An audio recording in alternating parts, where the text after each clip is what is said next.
much for clicking on the video. My name is Leah. Let's recap and review Love and Marriage DC. If I could be all the way real with y'all, I'm kind of over this show and we only on episode 4.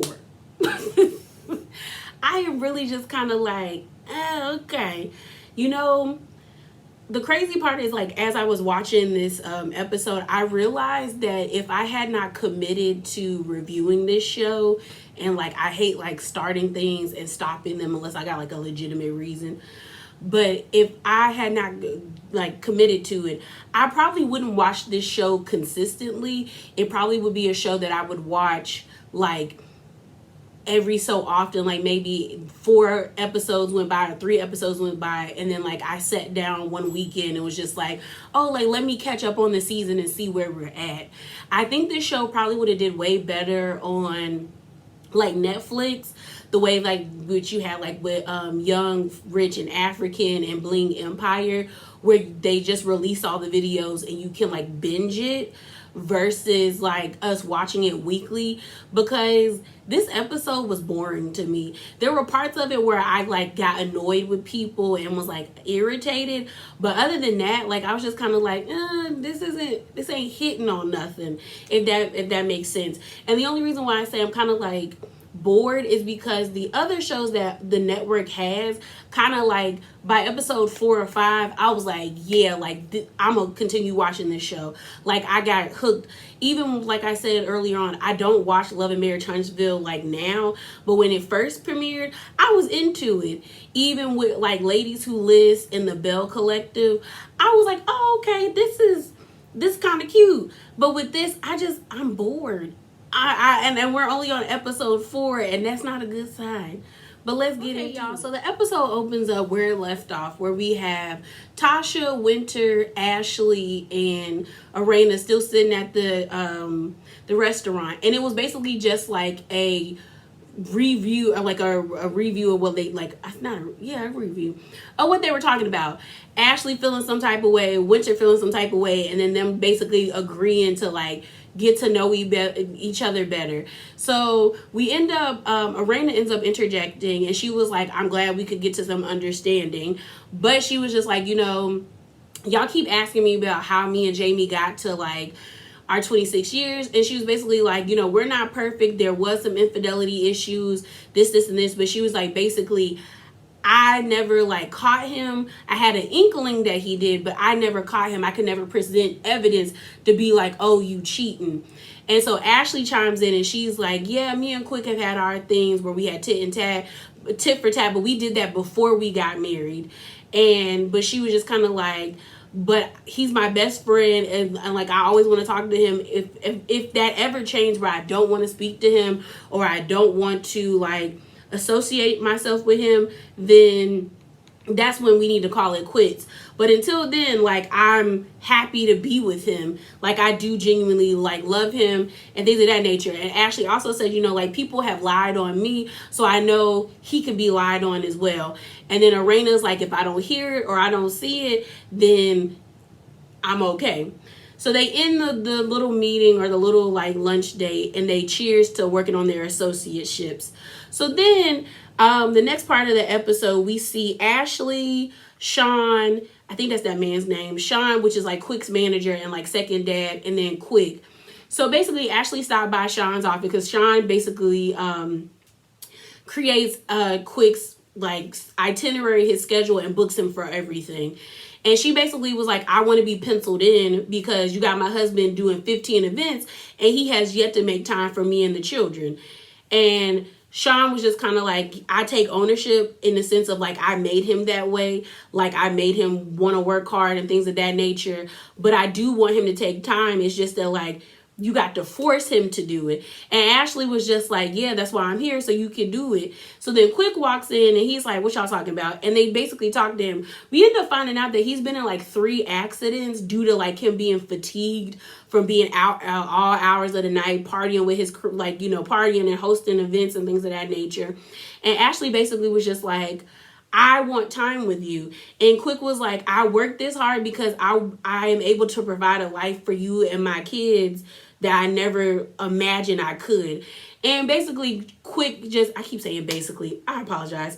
Quick it's a trauma response. It's his coping mechanism and a trauma response mixed together, because he works all the time, but he keeps harping on, like, I want to provide this lifestyle for my family. And what we find out is that Quick grew up in poverty. And a lot of people who have grown up in poverty are very much like workaholics, or they're always like very stingy.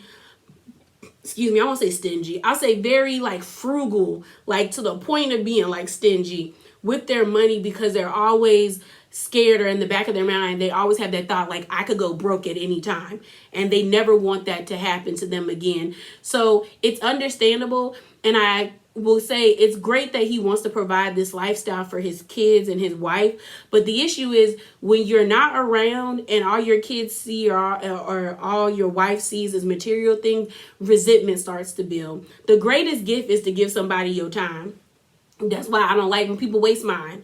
But the greatest gift is to give somebody your time, because that's a gift that you can't give back. So all those special moments, or even moments that aren't even special, where it's just like you kicking it on the couch with your dad and just watching whatever he's watching and just like casually talking, your kids are going to miss that. Or Ashley's going to miss like going on date nights, or just laying in bed watching movies and just talking about, like, you know, your day or how you're feeling. They miss that. So then you breed resentment. And then after a while, the material things or the monetary things that you give them, it doesn't have the value it used to have, because they don't see it as it being valued. So he needs to figure out like how to, like, you know, get it together, as my daddy would say, get it together. So he said he's going to try his best to make more time and really be there for her and the kids. So then the next scene we see is Monique and Chris. I'll talk about them. I'll talk about when we get to the end of it. But we see Winter and Arena meet up. Y'all, I hate Winter's hair. I hate this shaved head look. And you know why I hate it? Is because they really it was very jarring in this episode, because Winter's hair that is like her shaved head, it's too far over. So if y'all grew up like in the early 2000s like I did, when people were rocking the shaved look, they only shaved like this portion of their hair, like just this little area right here. Or if they did, they probably went up to like right here. So it was just like a section this big was shaved, and then even sometimes like the back of your hair was kind of like a little box. And then the rest of your hair, you have like the billowing weave or the braids or like a short cut or whatever. The issue that I realized of why it bothers me is because they did a close-up on Winter's face when she was sitting down with Arena at their little lunch date or their dinner date, is because her hair is shaved like dead center in the middle. So it takes me off, where it's kind of like it's like Two-Face. It's giving vibes of like Two-Face. And I was just like, it's throwing me off. And that's not to say that Winter is a bad looking lady, because she's not. She's quite pretty. She's a quite pretty lady. But it's just like, it's not, the confessional looks don't do her any justice. That red outfit where it's like a bodycon dress and it's like super tight with the shaved and she has the weave billowing, it doesn't look good on her. And she sits hunched over. But then when she has on the white outfit where she's sitting straight up, the hair is like, got on a nice looking wig, she like it exudes confidence. And then this new one she got on is like this yellow outfit with like shoulder pads, and she has like, her hair is like short. It's like a shortcut, and it's giving like the Beyonce Drunken Love like wavy hair. And then it's still shaved, and it does not look like, it doesn't go with that outfit. It doesn't do her any favors. So, yeah, it really doesn't do her any favors. But her and Arena are having this conversation. They're eating. They basically want to get to know each other outside of the group. And what we find out is that Winter is 40, which we already knew, but she was so excited to tell her she's 40. Winter is 40. She also she's celibate or abstinent, which is basically being celibate. Because she says sex makes women crazy. I will say that I did like what she said to Arena. When Arena brought up the whole infidelity situation again, she said she felt like she was partly to blame because she's not really putting out, like she doesn't want to have sex with Jamie. And Arena was like, no, he's an adult, like he's an adult, like he can take ownership for our accountability for bumping like uglies or genitals with somebody else, like have self-control. And Arena was like, yeah, so I was glad she told her that. But they had that conversation and then the night ended. We then get this scene with the Tylers. And y'all, them people annoyed me. The whole family annoyed me, except the sister. So let's get into it. We have this scene with Jason. If you remember, Jason is, I think, the youngest son. He's 21 and he's the son with the visual impairment. And basically, Jamie is trying to force Jason to be a DJ, but Jason doesn't want to be a DJ. Like what Quick said on the last episode, it doesn't really seem like Jason is into this. It seems like this is Jamie trying to live through his son, and it's giving very much that type of energy. We have a sit down where the grandma comes in and she's asking Jason to pair her iWatch and her iPhone together. And he's like actually like doing it for her. And Arena comes in, they have a sit down and they're talking about this program that I guess is offered at this school called Doors, where it's a program that helps young adult with disabilities learn how to live by themselves and live on their own in order to take care of themselves without, I guess, a lot of assistance from their parents. And I was like, okay, that's a great program to have, like to help people in that way. So he was really anxious because he really wants to be in the program and they have to keep constantly filling out all this paperwork and things of that nature. But Jason basically tells his mom, I don't want to be a DJ. I actually want to go to school and, live on my own. Like, it just seems like Jason is ready to like get out the house. He hears about his other peers and his brother and his sister living their own life. And he's like, I'm still stuck at the house. And he's like, I want to live my own life as well, which is understandable. He's 21. Like, I know, like when I was that age, I wanted to be out the house. Like, I was like, I do not want to be in here with y'all. So I was like, okay, that's very like understandable. So we get this sit down where, well, when he was talking to Arena was like, well, I think you need to tell your dad, Jason, that you don't want to do that. And Jason's like, well, can you tell him? Because he's going to get angry. I don't really want to hear this man's mouth. And she was like, no, you should be the one to tell him. So they actually have this crab boil or this seafood boil. Arena was getting on my nerves because she was spraying Pam into the boiling pot. So y'all know, if you know, normally when you have a seafood boil, the pot about like this, like it's about like this big. And you throw, your corn, your potatoes, your sausage, your crawfish, some crab legs, and like some shrimp in there, and you do your thing. And she was at the top where it was boiling, she was spraying Pam. Then she was struggling to cut onions, and then I realized she really don't cook because she was cutting the onions on a plate. And I'm like, I know this house has a cutting board. I think we saw the grandmama using the cutting board. So where's the cutting board? Arena, why are you cutting in a plate? Like, she was annoying me. And then she was like spraying Pam on the boiling, on the top of the pot. And the grandma was just looking at her like, girl. And I was like, yes. So before the sit down, we end up meeting Brittany, which is Arena's 30-year-old daughter. She's really cute. She's 30 years old. We find out that she's not biologically Big Jamie's daughter. Arena had Brittany when she was dating her high school sweetheart. But when she got with Jamie, when Brittany was a little kid, Jamie has raised Brittany like his daughter, which she is his daughter since he decided to, help raise her.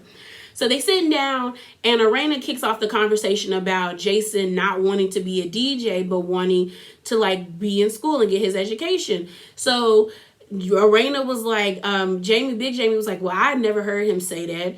And Jason was like, yeah, no, I want to get my education and I want to like move out and live on my own and get my education and possibly work for Apple. I like all the Apple products.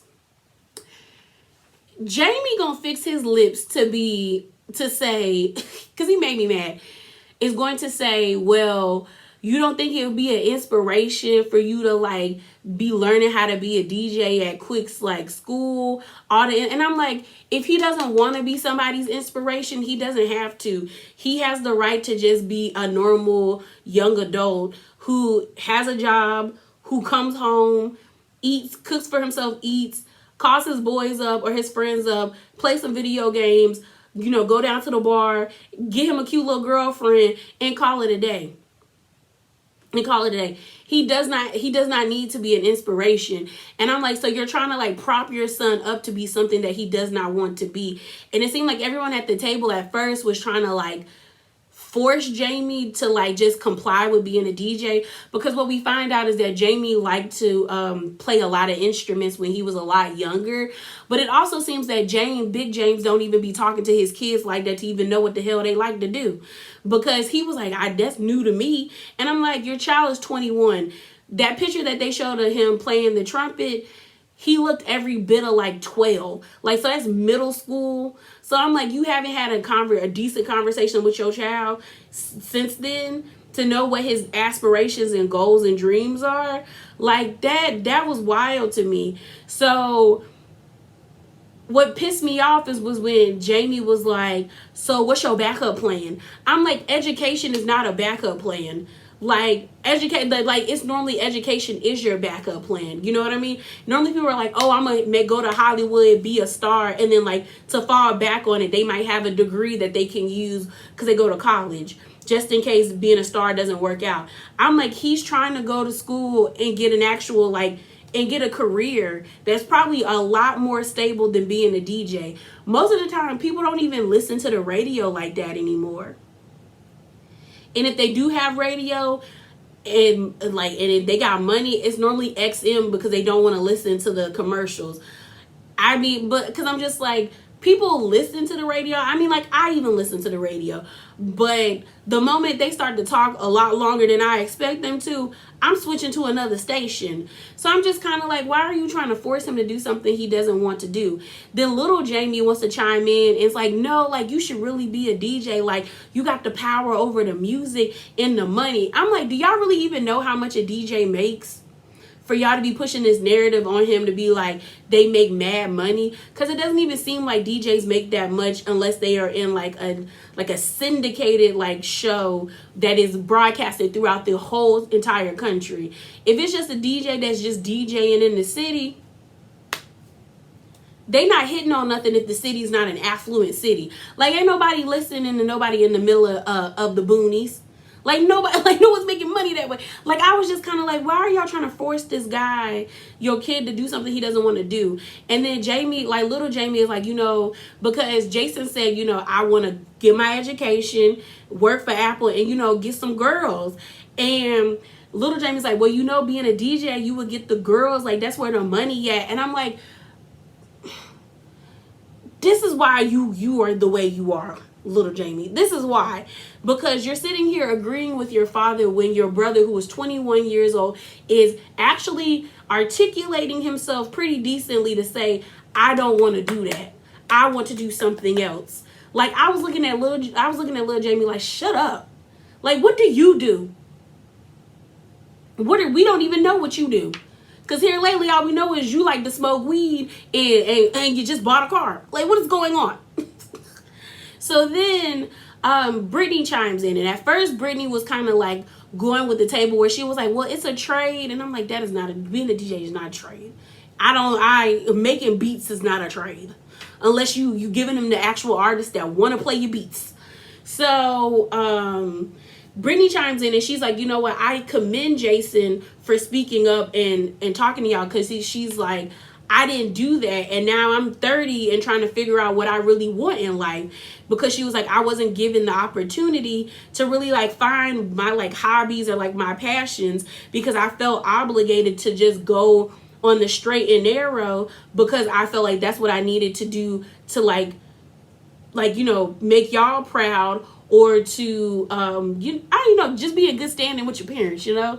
And she was like, at least he's bold enough or strong enough to tell y'all, I don't want to do that.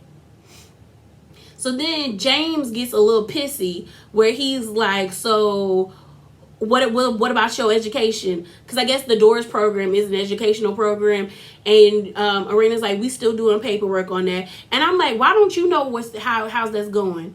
Like, you're trying to force your child to be up in this DJ school. I'm like, how come you don't know about this educational program that he's doing? Like, why are you not helping your wife and your 21-year-old son fill out this paperwork and get it to going, ma'am? So then he's like, you know what? I had an idea. You know, I told y'all, because what are we going to do until he gets into school? He's just going to be sitting in his room. And she was like, Jason was like, well, you know, I can wait until they let me know if I'm in. And he's like, so he's just gonna be sitting in the room where he could just be going to this school and being a DJ. And I'm like, he just told you he doesn't want to be one. Find another program, bro. Like, if you want to help him or you want him to be out the room, you could find another program. So then Jamie gets dismissed and he's just like, you know what? I tried to help. I'm not going to help no more. I did what I was supposed to do. And I'm like, you're like, and then we get to Jamie's confessional that he's like, I feel responsible for him because I feel like I need to make him successful. Making him successful would be your child being an adult to be able to take care of himself in the way of if her mom or your parents die and he has nobody else. I hate when parents handicap their children. And because it's like, he already has a disability. You're putting him at a disadvantage by not allowing him to take courses that could help him just in case y'all are gone. Like that aggravates me. And it might be because I have started following a lot of disability activists who were really very outspoken about all the parameters as it pertains to this pandemic. And I have learned so much. Like, technically, I'm disabled in a sense because I need glasses, because that is a disability. Like, I can't see without glasses or contacts in my eyes that I got in right now. And the only reason why people don't see having wearing glasses as a disability is because we have there's so many people that can get glasses. Like, the access to glasses is everywhere. There's like 5 or 6 eyeglass wear stores in my state. Well, not in my state, but like in my city right now.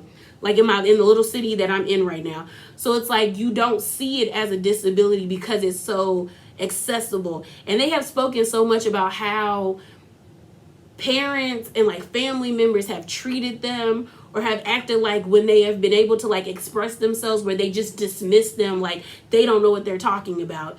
And it felt like that with Jason. Like, the boy legitimately just said, like, I don't want to be a DJ. I want to go to school and possibly work for Apple. Apple gonna always be here at this point. Like, Apple is so ingrained into our culture, it's not going anywhere. People got Apple. There's Apple phones, computers, a watch. Hell, they might even start making cars. So I'm just kind of like, he will always have a job. A DJ is not needed like that when I can get I got Apple Music. Get on Apple Music, Spotify, any other streaming services of music, and not have to listen to no man or woman speak all the way through without commercials. So they just pissed me off. I was over it. But I feel myself about to rant, and we not here for that. So I forgot about this scene, but it was it was a double date between Ashley, Quicksilver, Jamie, and Arena. And they talk more about how Jamie not satisfying Arena to the point where Arena just don't want to get down in the bed with him. So the weird thing is well, I won't say weird. I don't know if I mentioned this, but Winter suggested giving Arena the number to like a friend that's a sex therapist, and so she brought it up with Quick and Ashley about, let's go to sex therapy. And Jamie was like, I don't know. Now, I do agree to a certain extent with Jamie, where he was like, when Arena get around everybody, she started talking too much, and some things I'd rather just stay between us. And I understand that, because there does need to be a level of like privacy and boundaries you set for your relationship as a couple. But on the other hand, you signed up to be on a reality show. So if you want to stay on this reality show, we going to talk about this stuff. It is what it is. And you just going to have to deal with it, sir. I think the only reason why Jamie got really, like, he was already uncomfortable, but what got more uncomfortable is when Quick was like, why you not satisfying her? Is y'all sex really that bad? Is y'all sex really that bad? Come on, Jamie. And it was like he was making it worse. Like he was putting 20 on 10. Just kind of how Ashley does. So that's why Quick and Ashley work together so well. So I was just kind of like, you're making him uncomfortable, which makes him want to shut down and not have this conversation. And it just seems like Jamie don't do what he need to do. He doesn't do foreplay like he used to. It's just like the vibes ain't vibing. That's just what it is. The vibes ain't vibing, and Arena just don't feel the need to vibe with Jamie in the bedroom no more. And Jamie's like, I'm always down to have sex. And I'm like, okay, that's understandable. If you're always down to have sex, but it's not enjoyable for your partner, then what's the point of having sex, sir? What's the point? So that scene ends. So then we get this scene, then we get to Chris and Monique. So a lot of people were debuting new looks. Like I said, Winter had a new look with that yellow outfit. Quick and Ashley had a new look where he had on like this, I want to say it's like silver, like this all silver suit. And then Ashley had on this like pink dress. It looks new to me, but it might not be new. Because I'm used to seeing Ashley in that like, this like that yellowish green dress that she has, and Quick just being in like a black suit and stuff. We do see this look with what's her name, Monique and Chris, where Chris don't look much in anything, just in an all black suit. But then you have Monique. It was a very pretty outfit on her. She has like her locks banded up, and it's like this really really nice like scarf that is black, and it has like gold embellishments. And then the dress she has on has gold embellishments on it, and it's all black, and it matches. That was a really pretty outfit that she had. Like it looked like gorgeous on her. It's interesting to me that Monique has like, she has three. So everybody has three. I guess like everyone has three different or four different confessional looks. But we basically got to see them in Africa with the kids. It was nice. Like I would love to go to Africa, especially to be there during the Great Migration. I remember having one of my professors tell me how he went there and he was staying, I think, on this, I don't think it's called a reservation. It's called it's conservation land. And he was living in this hut. And it was like a really nice hotel, but your actual like your hotel room was like on stilts. So you were like about this, like this is the ground, and this is how high off of the ground you were. And then they had stilts.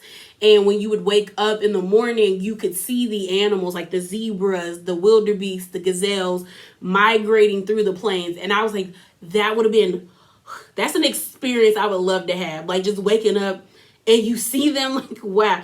So I'm glad her kids got to experience that. Like, there's certain trips that I remember when I was their age that, like, I love the fact that I got to experience with either my grandparents took me and my sister, or my parents took me. So making those memories are very important at that age. But they're back home now, and you can see they're tired. They're jet lagged. Chris is like, we was on that plane for forever. That's probably, I bet you that plane ride is probably a day. Like at least a good day. Or you're in the air. Like you're probably going like from us flying over the Atlantic Ocean to, so they would be flying from over the Atlantic Ocean, probably stopping either like, I don't know, like in England or one of the other like European countries, then going all the way, because they got to refuel and then going all the way to Africa. I don't know if they do straight shots to Africa. I ain't never been, so I wouldn't know. But, they're unpacking. And then this is where Monique started to get on my nerves, like really badly. So they're in the confessional. They're asking, the producer asked them, well, how you feeling? And, like, how you feeling? Chris said, like, Monique's like, man, I wish we could go back. Chris says the same thing. He was like, I feel like I left a piece of me there. So then Monique slides and she's like, you still in my line? And he was like, I'm not really like still in your line. She was like, yeah, you are. I just did an IG post. So she did do, excuse me, y'all. She did do an IG post where she was saying how like, she said she wanted to go. It said, please take me back. Feels like a piece of me is still in the motherland. Maybe next time without the kids and their iPads. And it was like, add African something is the best for planning this trip. Perfection from start to finish. And I was just kind of like, okay, even if he took it, if that's how he felt, then that's how he felt. And it's weird to me because Monique, to me, contradicts herself, where she's like, she wants Chris to open up. She wants him to be vulnerable. She wants him to be on the same page. But when he attempts or tries to be on the same page, it's like she blocks him. And I'm mad that I'm like actually feeling sorry for Chris, because I didn't like Chris on Potomac. I thought Chris was a meat-headed goober. I still think that way. Ever since he did that whole like dick sucking thing, when they were doing that whole game of like, oh, how would you like, how would like, what like describe your wife without saying anything? I thought that was disrespectful. Like, even if it was meant to be funny, that's not something you do for the TVs amongst people that don't like me. So I've never really seen it for him even before then. I just always felt like he was just a misogynistic asshole. But in this moment, I do kind of feel bad for him, because it's like you can see he's trying, and maybe his efforts could be better, but he's trying. And Monique constantly says she wants him to try, and he is, but then every time he tries, she blocks it, or it's not good enough. I mean, she puts it down, and I'm just kind of like, eventually somebody would not want to try anymore. And then she talks about how Chris has this wall up, and he was like, sometimes, she was like, you have this wall up, sometimes you lower it a little bit, let something out, and then you close it back. And I'm like, with the way you react, I probably would be that way too. And then excuse me, Chris says, well, you also have a wall, like you have a wall up too. And she was like, well, I started having a wall up too because you had a wall up. So I'm like, you basically have a wall up because he has a wall up. That's stupid. Because how are you going to tell somebody to break down their wall, but like to take like, you know, to like break your wall down, but you won't break his down? That doesn't make sense to me. Because then he's like, well, no, maybe because you have your wall up, when I do try to be vulnerable with you, you miss it.